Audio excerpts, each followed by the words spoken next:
Hello and welcome. You must be here because you want to become an absolute boss with the sloshing machine.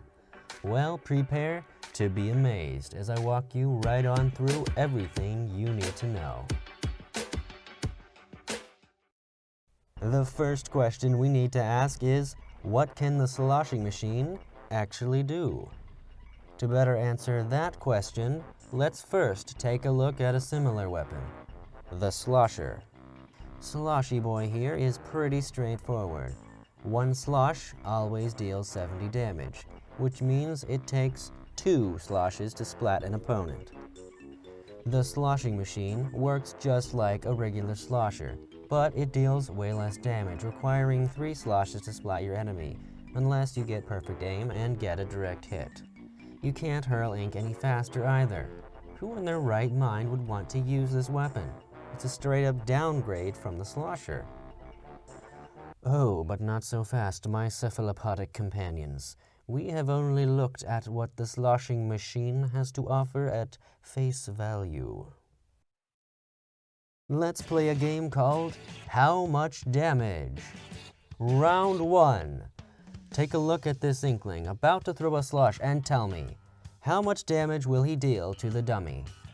If you said 0, then you were absolutely correct, because even though I told him to, he's not aiming at the target. Round 2. Our inkling is now using the sloshing machine, but he is aiming at the exact same spot. Some people never learn. Now tell me, how much damage will he deal? If you said 0, then you were absolutely wrong. The correct answer is 38? Wow. But he missed. How could he deal 38 damage if he wasn't even aiming at the target? Hey, Inky boy, throw another slosh, will you? Oh, it happened again. And again. What's going on here? Well, as it turns out, the spinning motion of the sloshing machine causes the ink flung from it to spread out quite a bit. This makes hitting distant foes a lot easier. That said, you only deal 38 damage, so you'll want to practice your aiming skills. But before you worry about that, it's going to help you a lot to practice sloshing at the maximum rate the weapon will allow. No attacking, just cover turf as quickly as you can. Once you get used to the sloshing machine's tempo, you'll be ready for some target-based training. Using these training dummies is a great way to improve your aim. I recommend starting with a warm-up which I call heave-ho. Simply throw 2 consecutive sloshes at a dummy and immediately move on to another one. Only one of your sloshes has to be a direct hit in order to splat your balloon opponent, but try for 2 directs anyway.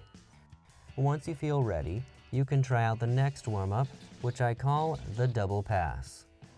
Throw a single slosh at 2 different dummies, then quickly finish them off in the same order before they regenerate. Try combining a variety of angles to really round out your skills. If you feel you have mastered this warm-up, then go ahead and add a 3rd target to the mix. With 3 dummies to pop, your speed will have to be top-notch. You will likely notice that there is a delay between when you launch your ink and when it hits your opponent, but you can't afford to wait for your slosh to land before switching to your next target. It's easy to have your timing thrown off by this lag in projectile delivery.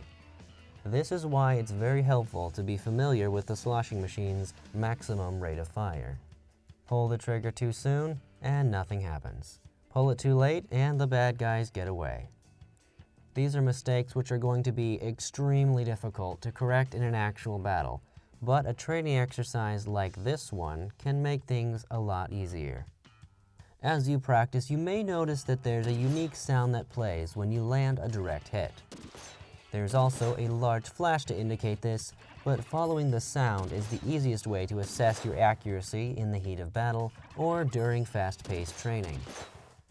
You will also benefit from practicing on the moving dummies. Doing so will teach you to anticipate enemy movement and shoot just far enough ahead to land a direct hit on their face. If you stand up on the platform when you shoot, then you may notice that you are able to get direct hits on even the farthest moving target, and that the decrease in the sloshing machine's damage is slight enough that you can still two-shot enemies, even if one of your shots only grazes them. In a real battle, it's critical that you maintain proper spacing. This means moving so that you always keep the optimal distance between you and your opponent. For the sloshing machine, this means keeping enemies near the edge of your range. If you allow them to get up close, you are at a major disadvantage because of your slow rate of fire and smaller projectiles at short range. By pushing too far forward, you will become a sitting duck to any opponent who has a close-range weapon, or you will get swarmed by multiple foes attacking you at once. Conversely, if you stay back for too long, you will allow enemies to cover more turf and then corner you when you finally try to emerge. If you do find yourself in a position where you're forced to defend yourself from an oncoming assaultant, then you can often save yourself by considering where they want to go. Think of it as, shoot at the place where they would need to go in order to splat you. If an enemy hides behind a short enough barrier, your safest option will be to slosh ink over the top. That way you can avoid moving in too close and getting ambushed. Unlike with shooter-type weapons, the sloshing machine, and regular sloshers, do not lose damage when you arc your shots. Additionally, you have enough range to deal with enemy chargers quite effectively. If you're using the Kenza sloshing machine, you can force enemies back with a surprise splashdown. For gear abilities, Inksaver Main and Inksaver Sub are the most helpful in general, and as a result are my favorite abilities to equip with the sloshing machine.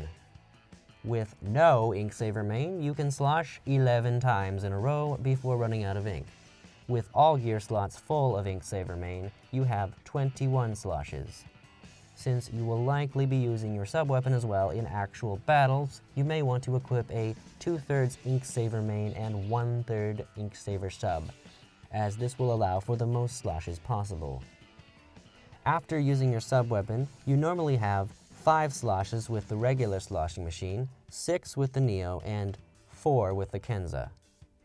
With Inksaver Main and Sub both maxed out at the aforementioned 2-to-1 ratio, you can achieve 10 post-sub-weapon sloshes with the regular sloshing machine, 9 with the Kenza, and 12 with the Neo.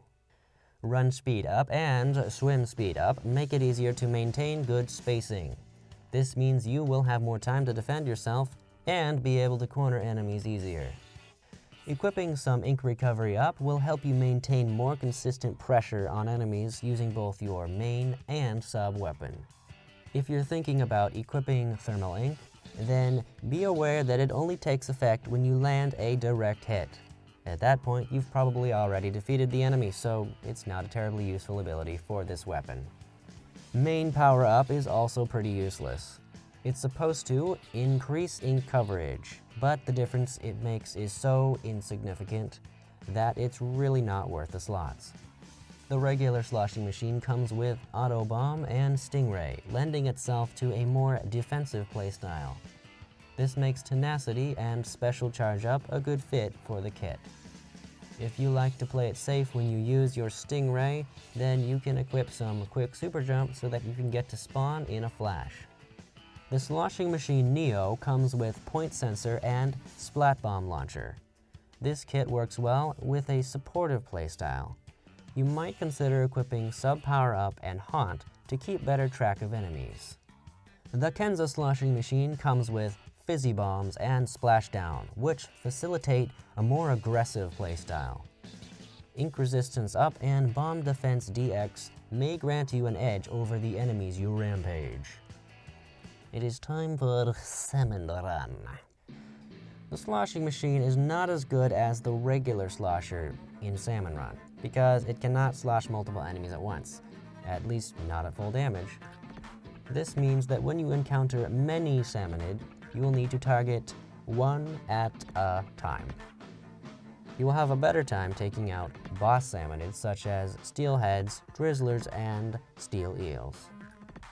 During a Glowflies event, you are able to damage multiple Salmonid with a single slosh by hitting them with indirect splash damage, but it's best to prioritize getting direct hits on the Goldies. Thank you for watching. I sincerely hope this guide helps you improve your sloshing machine game. Special thanks to William Rohlfing for suggesting that I make a tutorial for the sloshing machine. To tell you the truth, I never even bought the thing until I started working on this video. Now, until next time, so long, Bowser!